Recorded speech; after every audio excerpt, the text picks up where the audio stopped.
Simone Biles, a living legend in gymnastics, has not only stunned the world with her medal haul, but has set a bar so high it's almost untouchable. I want to talk about the greatest gymnast the world has ever seen in Simone Biles. Today, the impossible happened as other gymnasts dared to attempt one of Biles's signature moves in the Olympic arena, a first in competition history. And as a matter of fact, I think somebody did one of her moves today, and it's the first time someone has done one of her moves in competition. Simone Biles has won her 6th Olympic gold medal by winning the women's all-around gymnastics final. Now, Biles was the last to perform with her floor routine, scoring big to push her to the top spot.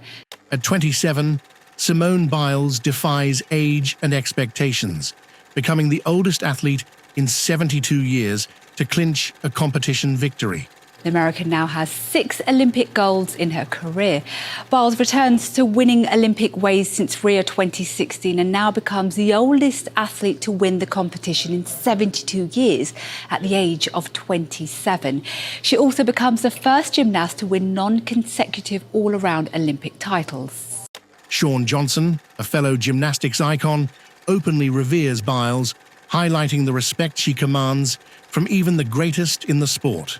I'm glad I'm not commentating, because I don't know how to even commentate Simone Biles. She surpasses just anything I thought was possible in our sport, and she's been a voice for millions of little kids. It makes me proud as a mom for my daughter, because if she ever wants to go into gymnastics, I know Simone has paved a path for her that will be really special.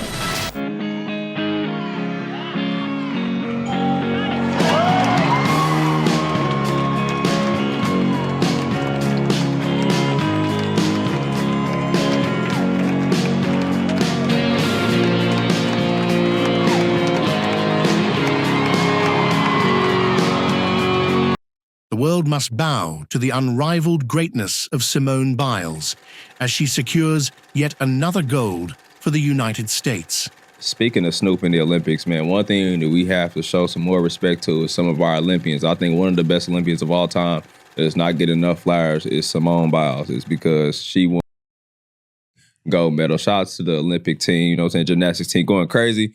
But to see her, you know what I'm saying, perform at that high level, did you see her crawling back, bro, in that performance? Like, that shit is crazy. Do that triple backflip is nuts, bro. Bro, elite, bro. The complexity and difficulty of Biles's routines are a testament to her extraordinary skills, often leaving her peers in awe. It's not, like, some of the way her body move and her balance on that balance beam is ridiculous, bro. Like, the stuff she be doing, I ain't gonna lie, I was just trying to, like, walk on the cracks on the sidewalk the other day. I'm like, ain't no way in hell I can get on a balance beam in front of millions of people watching and try to do something like that. Boy, that's like a DUI test. The true magic of the Olympics is witnessing the finest athletes, but none shine brighter than Simone Biles. Take a skill for sure. Man. Yeah, bro. And that's the thing that's so fire about the Olympics is that we get to see the best of the best at what everybody does. Today, the women's gymnastic qualifiers, U.S. finished 5 points clear. 5. Bercy Arena was electrified as Simone Biles delivered a breathtaking performance before a star-studded audience. Simone Biles all-around vault, beam, floor. Jade carried the vault. Jordan Childs floor. Suni Lee all-around beam and bars. Simone Biles did not let an injury scare slow her down on a long-awaited return to Olympic competition. She posted a superb all-around total of 59.566 in front of a star-studded crowd at Bercy Arena. Despite a calf injury, Biles's determination to compete in all 4 events during the team finals in Paris underscores her indomitable spirit. I want to talk about the greatest gymnast the world has ever seen in Simone Biles. She's set to compete in all 4 events in the Olympic team finals despite a calf injury she tweaked during warm-up Sunday in Paris. 27-year-old already owns 37 career Olympic and World Championship medals and is poised to make even more history. Biles will anchor the U.S. women's gymnastics team on the vault, the balance beam, floor exercises, and the uneven bars. I watched her yesterday. She was sensational. She did her thing, no question about it. I'm just reading some of this stuff because obviously I don't follow gymnastics that heavily. Ain't nobody about to sit here and lie to you and act like I'm some aficionado on gymnastics. But I know this much. She was sensational yesterday. I know what the hell I saw. I saw that balance beam. I saw her doing backflips and all of that. She was spectacular. Spectacular. She's special. She's won 7 Olympic gold medals, 7 Olympic medals overall, 4 gold, 1 silver, 2 bronze. At 27, she's the oldest female American gymnast to compete at the Olympics in 72 years. Okay, so we got to throw that out there. 4-time Olympic gold medalist, competing in her 3rd Olympic Games. All right, 4 gold medals, all came in 2016 games, winning in the team competition all around, the vault, and of course the floor exercise in 2020. If y'all remember, Team USA won silver because she withdrew from several events citing intense psychological pressure. In an interview with the Today Show at the time, Biles said that she was, quote, she always had anxiety, but that it got really bad in the months leading up to the Olympics. So somehow, some way to add to her story and her allure is the fact that whatever anxiety she was suffering from just 4 years ago. The gymnastics world stands in awe of Simone Biles, whose legendary moves are now immortalized in the sport's history. Clearly, she's on the verge of overcoming it because she showed up and showed out yesterday. I mean, the move that she does, she's competing and they got moves named after her. Imagine, Ocho, you playing and they got, that's an Ocho. Yeah. Hey, they doing the Ocho. Yeah. Similar. There's only one person I can think of that has something named after him while he was playing, long after he's gone, because anytime they hit you with this, you got mossed. Yeah. So she got like 6 moves named after her. And as a matter of fact, I think somebody did one of her moves today, and it's the first time someone has done one of her moves in competition. She's won a record-breaking 30 world championship medals, 23 gold, 4 silver, and 3 bronze. Okay, making her the most decorated gymnast in world championships history by both a total medal and gold medal count. Now, I got to watch her as she goes around. You got the all-around competition coming up, all right? She did, what does it say here? Delivering 4 well-hit routines, recorded a 59.566 in the all-around to qualify in the first place for the final. Her stiffest challenger for the all-around gold are expected to be Brazil's Rebecca Andrade, the silver medalist at last year's World Championships, and 2 Biles, by the way, and fellow American Suni Lee. Okay, so she won the all-around gold in Tokyo. First time in women's history, in women's gymnastics history, the last 2 defending Olympic champions in the all-around will be entering the all-around final at the Olympics, as Biles won a title in 2016 while teammate Lee did it in Tokyo. So there's a lot to look forward to there. And that girl, Rebecca Andrade from Brazil, we got to watch out for her. But all of us are rooting for Simone Biles.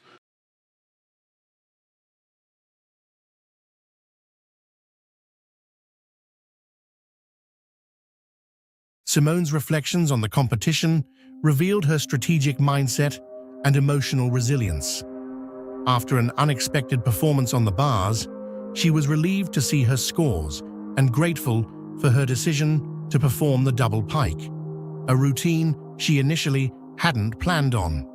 Recognizing Rebecca Andrade's phenomenal skills, Simone knew she needed to bring her best to maintain a competitive edge. Her pride in her performance and the journey she endured over the past 3 years was evident. Simone's return to the world stage and the Olympic Games represented a significant personal triumph, reflecting her dedication and the incredible effort she invested in getting back to peak form. She becomes the 2nd time winner of the all-around, only the 3rd woman to ever do that, and 6 gold medals. Most ever, men's or women's, in gymnastics. 6. The best ever. Period, end of story. Awesome to see. Million-watt smile. Just crushed it. Got to see her family in the crowd, her husband Jonathan Owens, who has been excused from Bears training camp to be there. As she completed her routine, the arena erupted in applause, and Biles's million-watt smile lit up the venue, reflecting her joy and the pride of a job well done. The crowd's excitement was palpable, but the most touching moment came when the camera panned to her family, who were cheering her on with tears of joy. Among them was her husband, Jonathan Owens, who had been excused from Bears training camp to witness this historic moment. Owens's presence added an extra layer of emotional depth to the event, showcasing the unwavering support and love surrounding Biles. Simone Biles was already the most decorated American gymnast at the Olympics, and today she added to her medal count, competing in the individual all-around along with teammate Sunny Lee, the first time two previous individual all-around gold medalists have competed head-to-head and from the same team. Biles with a big hop coming out of her vault, but with the level of difficulty, her score didn't suffer. Simone Biles was already the most decorated American gymnast at the Olympics, and today she added to her medal count. Competing in the individual all-around alongside teammate Sunny Lee, this marked the first time two previous individual all-around gold medalists have competed head-to-head and from the same team. Despite a big hop coming out of her vault, Biles' score remained strong due to the high level of difficulty in her routine. Her flawless execution and unmatched skill continue to set her apart as a legend in the sport, further solidifying her legacy as the greatest gymnast of all time. Simone Biles bounced back after being derailed by the twisties at the Tokyo Olympics. There were worries this year after she injured her calf during qualifications, but today she silenced the doubters, proving that she still has it with an unbelievable performance. She now has 38 major competition medals, and that's before Thursday's individual events. The American now has 6 Olympic golds in her career. Biles returns to winning Olympic ways since Rio 2016 and now becomes the oldest athlete to win the competition in 72 years at the age of 27. She also becomes the first gymnast to win non-consecutive all-around Olympic titles. Simone Biles bounced back after being derailed by the twisties at the Tokyo Olympics. There were worries this year after she injured her calf during qualifications, but today she silenced the doubters with an unbelievable performance. Proving that she still has it, Biles now has 38 major competition medals, and that's before Thursday's individual events. The American now boasts 6 Olympic golds in her career, returning to her winning Olympic ways since 2016. At the age of 27, she becomes the oldest athlete to win the competition in 72 years, and the first gymnast to win non-consecutive all-around Olympic titles. Simone's reflections on the competition revealed her strategic mindset and emotional resilience. After an unexpected performance on the bars, she was relieved to see her scores and grateful for her decision to perform the double pike, a routine she initially hadn't planned on. Recognizing Rebecca Andrade's phenomenal skills, Simone knew she needed to bring her best to maintain a competitive edge. Her pride in her performance and the journey she endured over the past 3 years was evident. Simone's return to the world stage and the Olympic Games represented a significant personal triumph, reflecting her dedication and the incredible effort she invested in getting back to peak form. She becomes the second time winner of the all-around, only the third woman to ever do that, and 6 gold medals. Most ever, men's or women's, in gymnastics. 6. The best ever. Period, end of story. Awesome to see. Million-watt smile. Just crushed it. Got to see her family in the crowd, her husband Jonathan Owens, who has been excused from Bears training camp to be there. As she completed her routine, the arena erupted in applause, and Biles' million-watt smile lit up the venue, reflecting her joy and the pride of a job well done.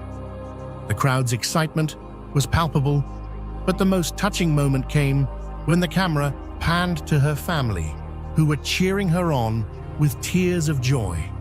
Among them was her husband, Jonathan Owens, who had been excused from Bears training camp to witness this historic moment. Owens' presence added an extra layer of emotional depth to the event, showcasing the unwavering support and love surrounding Biles.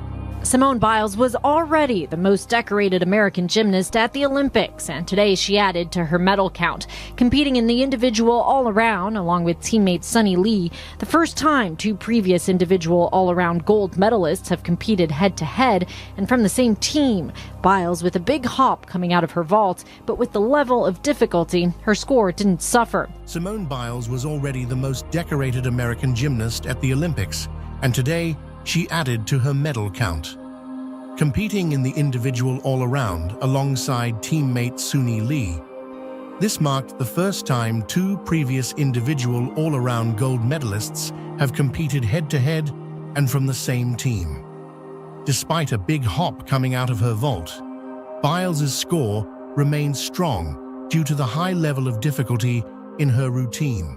Her flawless execution and unmatched skill continue to set her apart as a legend in the sport, further solidifying her legacy as the greatest gymnast of all time. Simone Biles bounced back after being derailed by the twisties at the Tokyo Olympics.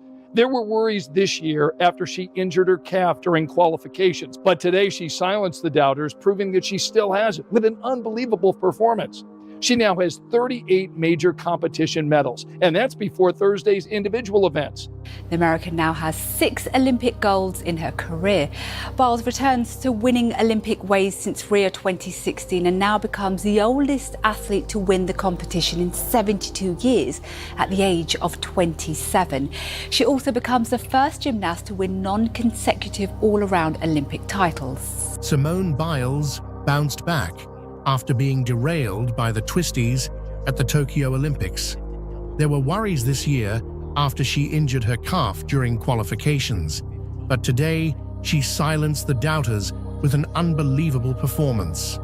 Proving that she still has it, Biles now has 38 major competition medals, and that's before Thursday's individual events. The American now boasts 6 Olympic golds in her career, returning to her winning Olympic ways since 2016. At the age of 27, she becomes the oldest athlete to win the competition in 72 years, and the first gymnast to win non-consecutive all-around Olympic titles. It's amazing, Kara. It's been so amazing to watch her come back. The Paris Games were really her redemption, this so-called redemption tour that she's been on after she had to withdraw in Tokyo, after she got a case of the so-called twisties and, was dealing with mental health. And that's something she was heavily criticized for. I think a lot of people didn't fully understand what she was dealing with. So this was her comeback. She, of course, helped the team win the gold in the team all-around final a couple days ago. And she did just win the gold in the individual all-around final. So it's a win that's made all the more important for her, I think, given what happened in Tokyo. So we're very excited for Simone. It was an absolutely amazing performance. The Paris Games have truly marked her redemption after the challenges she faced in Tokyo, where she had to withdraw due to the twisties and mental health struggles. She faced a lot of criticism, and many didn't fully grasp the magnitude of what she was dealing with. This comeback is monumental. She helped her team clinch the gold in the team all-around final a few days ago, and now she's won gold in the individual all-around final. This victory is particularly poignant given her journey since Tokyo. We couldn't be more thrilled for Simone. Her performance was simply outstanding. I think in 2016, we were destined to win gold. Everybody kind of already said we were going to win gold, and so whenever we went out there, we did our job and we did win gold. And it was just like, we were a little young and naive, so it didn't hit the way that it does now that I'm much older and we have so much more experience and we're out here really having fun and enjoying what we're doing. So I think it's just different. And it's not to say that I wasn't shocked that we won, because it was still super surprising, my first gold medal ever, and it was so exciting. But I think it's just, the pressure was so on for us to win gold, so we just did what we were supposed to do. And even going into tonight, we did what we were supposed to, but it just felt a little bit different.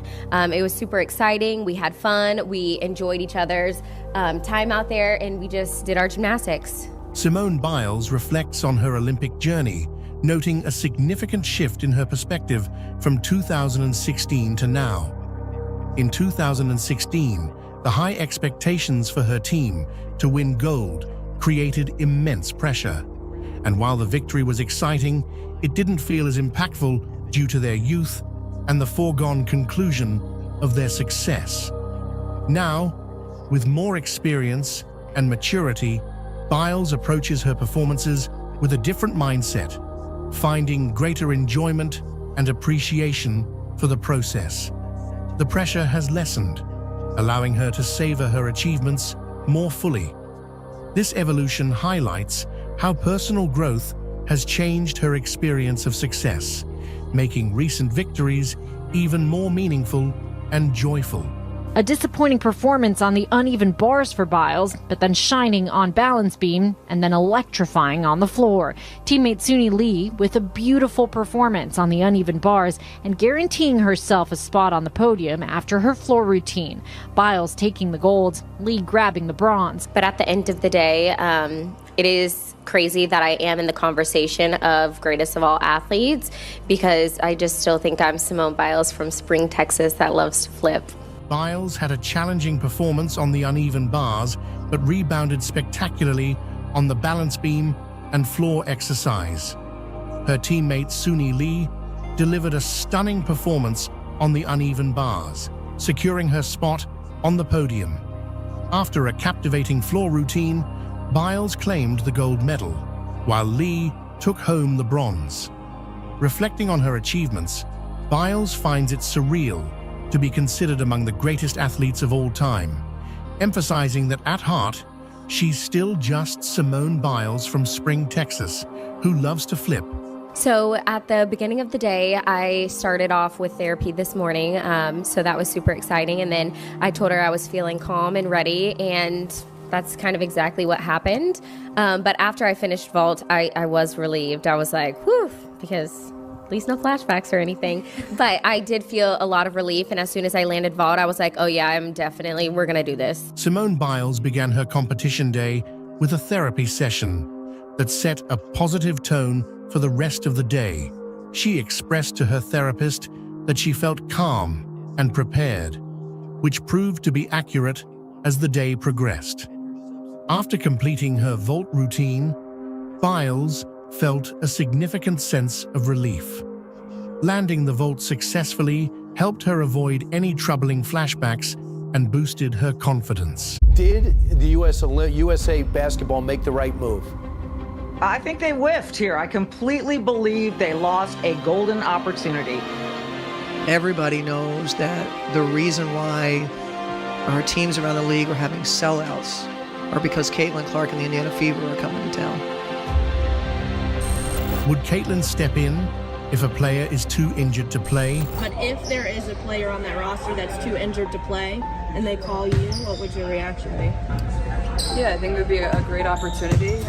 A lot of ifs, so my main focus is on the Fever. If they bring Caitlin into the team, they're going to dominate the scoreboard. You put Caitlin Clark, you put Angel Reese, and you put Cameron Brink. Yep. Bare minimum, you put those three. All three of them are superstars. You put three of them on a team, and when you're beating a team by 50, which you eventually will be beating a team by 50, you let them go in there and ball the fuck out. Yeah. Like, this is a no-brainer to grow. There are girls on this team that are 41 years old. Yeah. Right? Mm-hmm. Yeah. How many Olympics have that 41-year-old? I think 5 or 6. Get off the team. Yeah. Get off the team. And she was the one when they were doing she's the one hating on Caitlin. They were doing a simulcast of one of the Final Four games. Man, shut your ass up. She's not going to be that good in the pros. These are grown women she's going against. It's not going to be Get off the team, yo. Stop in hating you old. It's over. Go home. Caitlin Clark is the reason why the tickets are sold out. And I don't know that I quite understand the question in that everybody knows that the reason why our teams around the league are having sellouts are because Caitlin Clark and the Indiana Fever are coming to town. Angel Reese has impacted their attendance at the Chicago games, I suspect on the road as well. So what the league can do is be ready to capitalize on the moments. USA Basketball missed out on a golden opportunity. Did the USA basketball make the right move? I think they whiffed here. I completely believe they lost a golden opportunity. You could have got one of those 12 spots. Now look, every woman on that team is deserving. And there are also other women out there who didn't get picked who are deserving. Caitlin Clark deserves to be part of the USA basketball team. And I think Caitlin Clark is one of them. If you're going to go with the meritocracy argument, we could chalk up a ton of stuff. But the undeniable thing about Caitlin Clark is how popular she is, how many eyeballs she has brought to the sport. People are discovering women's basketball for the first time, for many, many people, because of Caitlin Clark. She would have been a boon for this Olympic team. Look, this is a sport. It is a game. Brian, it's also a business. You know that better than anybody. It is a business. This would have meant so much for the ratings of the women's Olympic basketball stuff, all of it. So a couple of things, Michelle. If you're USA basketball and you feel pressure because the women are the best in the world, just like the men. I think they won 9 gold medals already. They've only lost 3 games ever. And you don't want to be that coach to get knocked out early, and maybe because you put somebody on there that isn't the top 12 in the world. So far, she's averaged 16 points a game as a pro, 6 assists, 5 rebounds, making 37% of her shots. Solid start, but remember, and you live this, but I was covering it too, UConn basketball. The best player in college basketball, Rebecca Lobo. She was never a dominant in the WNBA. Sometimes you reach your peak in college. She hasn't shown that she's among the best pros yet. Are you saying her performance the other night with 30 points and 7 threes to tie a rookie record does not show that she's a promising pro? I don't buy it. I just don't. And again, you can sit her on the pine. You can have her the 12th person on your roster. People will still tune in to see if she gets on that floor, to see if she gets to play. These women on the U.S. team are so dominant that you can win with almost any 12 that they decided to pick. So if you want the eyeballs that you say that you want, that you've been asking for decades, if you want the support, you want the boost to this game that you say that you want, then you put the most popular, but not only because she's the most popular, Brian, she's one of the best players on the planet. You do not lose anything by putting her on this roster. All right, I will say this. People have brought up this analogy. Christian Laettner was put on the Dream Team, even though he was the best player in college basketball. Shaq was left off of it. Alonzo Mourning was left off. They put Laettner on to develop him. They wanted to have a developing player to play with Jordan and Bird and Magic. A lot of people criticize that. That's what this would have been. Final thought? Well, maybe it would have been that. I would contend that, men's basketball was already popular. You didn't need Christian Laettner. Women's game needs this woman. There are reasons why Caitlin Clark is not able to join the USA team. Why do you think she's been left off the team? I'm working on that story, Don. I did report in my piece that's on usatoday.com out there, of course, now, that I have 2 sources, impeccable sources, who said that they had heard from various people that a concern was that if Caitlin was put on the team but only got a few minutes of playing time, which would be logical for a rookie on a great team that last lost in 1992, best, most dominant team in sports, what U.S. women's basketball team hasn't lost since 92.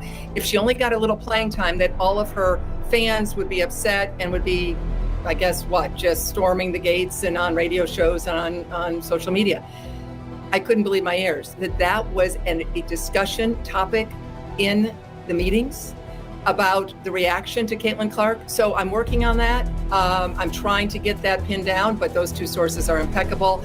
And I'm trying to figure out what was going on. And is it a situation where we heard chilly comments, Dawn, from, as we talked about, Diana Taurasi and Breanna Stewart at the women's Final Four? I asked Diana Taurasi's agent point blank, can you point me to anything positive she's ever said about Caitlin Clark? Never heard back, gave the agent a week to reply. And both of those women are on the team. I'm not saying that anyone in particular is doing this, but as a journalist, it is my job to try to figure out what happened. This is a huge decision. It will continue to reverberate all the way to Paris. And as a journalist, as I said, I want to see what's going on. And could it be that jealousy, rancor, anger towards Caitlin Clark and all the money she's made, and obviously a white woman in a sport that is dominated by black women? Who knows? Something potentially is going on, and I'm going to try to get to the bottom of it. So there is a range of opinions on this, and I suppose the beauty of this story is that everybody does have an opinion. So I'd like to read you a few thoughts from Jamel Hill. She's a contributing writer for The Atlantic. She said, quote, "People need to stop panicking and putting so much weight on every single decision. The WNBA is going to have Caitlin Clark for a long time. The league isn't going to fall off a cliff if she's not on the team. And every single decision can't be about placating the optics of a round one player." She went on, "Honestly, Caitlin Clark not being on this year's Olympics team is a good thing for her. In the span of a few weeks, she went from playing college ball to becoming a professional to having a grind of a schedule. A multi-week break probably isn't the worst thing in the world. She will eventually make an Olympic team." Christine, what do you think of that perspective? USA Basketball had the option to select her for the team. Jamel is a good friend, and I really respect her, and we've known each other for years. Obviously, the decision to take time off or not, which Caitlin will now have because she has that 4-week break, 3-4-week break, that's her decision to make. That's not USA Basketball's. USA Basketball could have put her on the team, and she said, "No, I'm tired." It would never have happened, Don, but that's her call. So that's not what USA Basketball was deciding, obviously. And the bigger question and issue, I've covered the Olympics since 1984, and Jamel's been to one or two, but we know the power and the platform of the Olympic Games is unlike anything else in the world. Why did the NHL stop playing for all these various Olympics, literally shut down its season to have all of its pros at the Winter Olympics? Why is the WNBA completely shuttering, so that its 12 players can go and play in the Olympics? It's because of the forum and the opportunity to grow. It's going to set in for me for quite some time.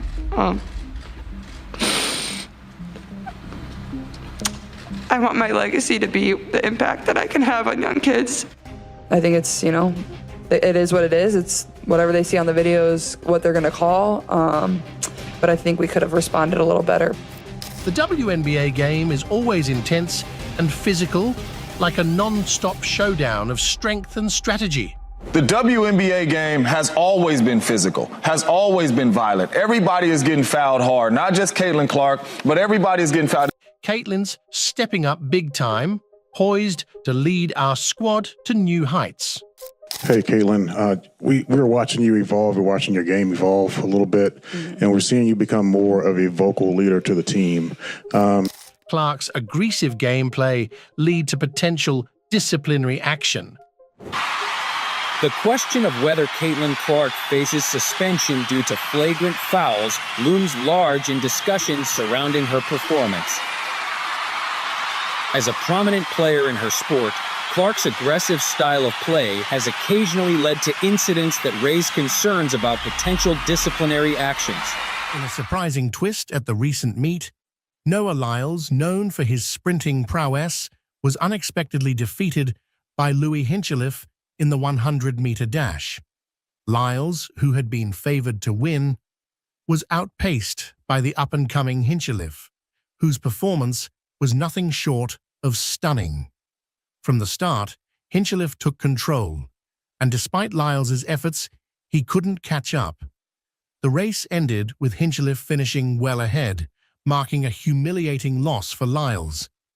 This upset has sparked considerable discussion, highlighting Hinchliffe's impressive rise and raising questions about Lyles's performance. World champion of what? The United States? At least my 80% would be good enough to produce something. It's just to finish the races with a healthy body, going into the Olympics. That's all that we want from our side. I didn't feel like I had too bad a start, but when I watched it back, it was awful, How'd you run that fast? I don't know, I don't want to come last, basically. So I think I was in last, so I just kept running and I was hoping for the best. I feel it's a bit good and bad at the same time. It was a good time, but I don't like finishing fourth. I come into every race to try win it, so finishing fourth, I'm not too happy about that. Me, myself, and I. What is Paris about? Is it about a time or just going and getting that medal? It's about the win. You can have the fastest time in the world, but if you ain't got the win to back it up, you start to get left behind. In the context of competitive athletics, achieving world champion status is an impressive milestone. But for many athletes, the primary goal is to complete races in good health and be well prepared for major events like the Olympics. The focus is often on maintaining physical well-being throughout the grueling training and competition schedule. Reflecting on past performances, an athlete might watch their races and feel disappointed with their results. One athlete shared their frustration. Watching it back, it didn't feel like a winning moment. It was tough to see. I didn't expect to be in such a position. This statement highlights the emotional impact of not achieving desired results, especially when finishing in a position like fourth place.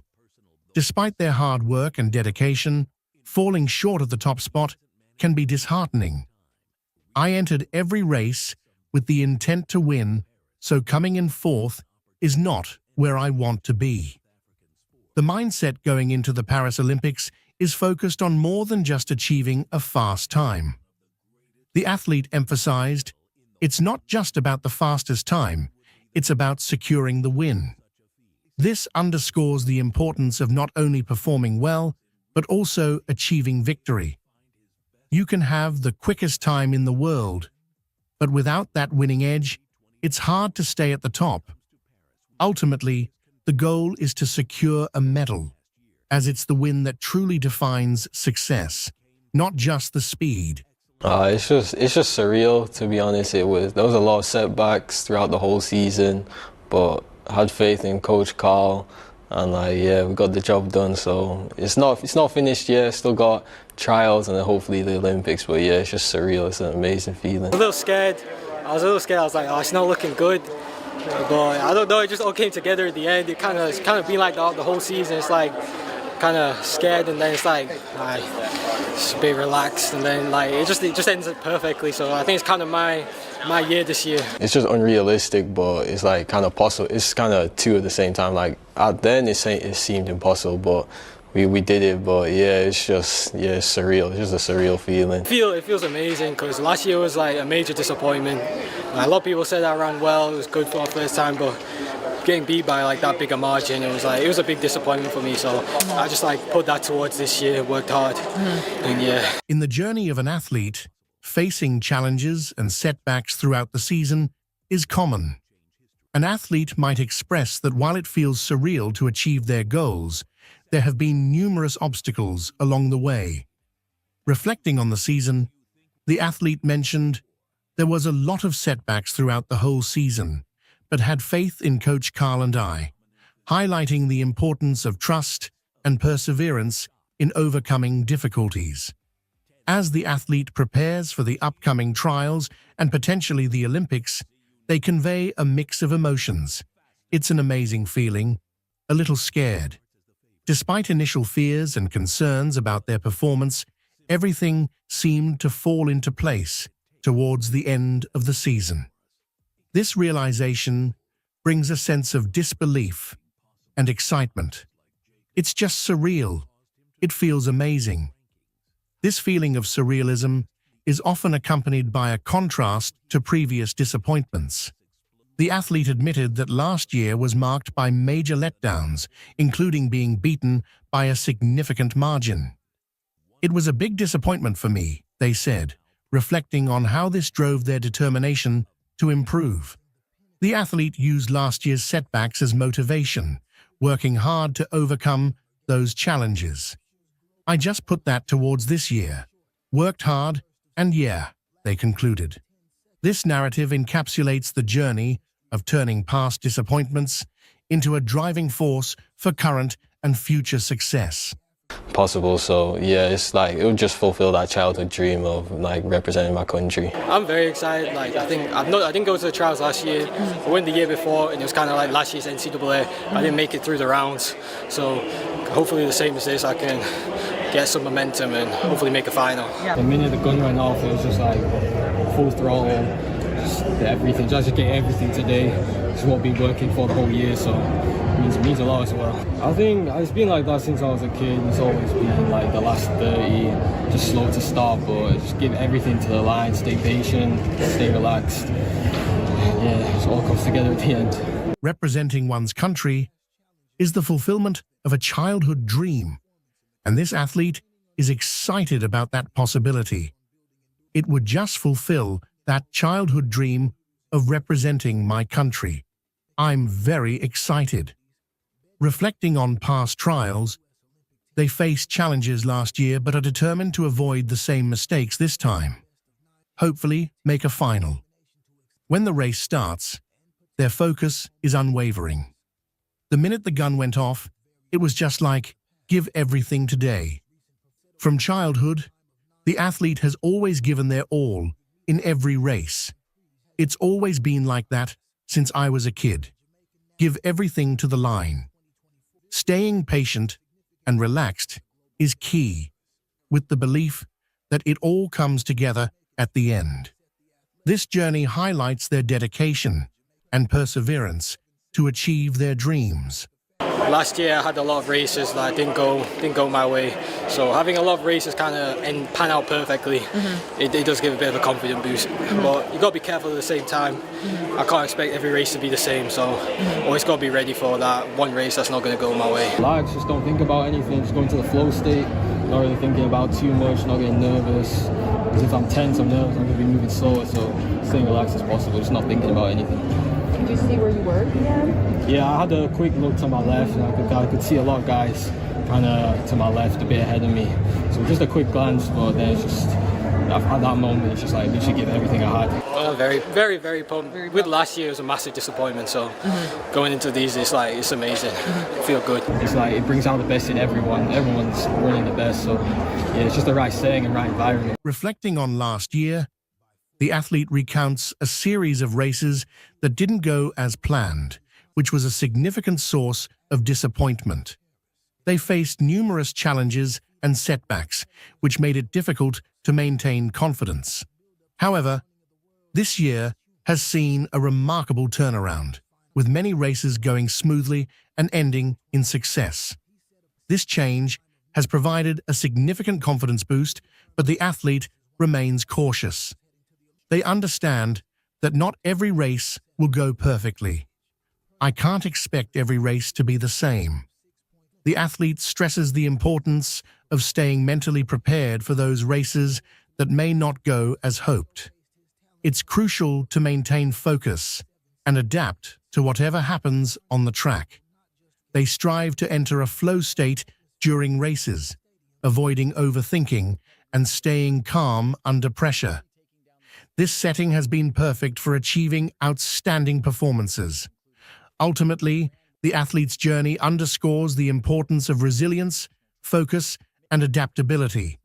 They have learned to manage both success and setbacks, using each experience to grow and improve. The determination to keep pushing forward, regardless of past failures, has been key to their current success. This season's achievements are not just about winning races, but also about personal growth and overcoming adversity. Lyles, an Olympic athlete known for his remarkable achievements in track and field, recently made headlines by stating that the NBA does not constitute a world championship. Despite his controversial remarks, Lyles continues to garner numerous titles and accolades for his exceptional performances in athletics. Is that I have to watch the NBA Finals and they have world champion on their head. World champion of what? How is Lyles reacting to the milestone of 200-meter titles, having previously reached 100 meters? You're the 200 for the first time after actually getting a 100-meter title. Yeah. How's it feel out there in the first round? It feels really smooth, really loose. I was telling the Netflix guys over there that it's a little harder to come back to the 200 and have that explosive aggression in the first round. Up late, just trying to get through episodes. In the context of global competition, the World Championship is related to athletics rather than the NBA. Don't get me wrong.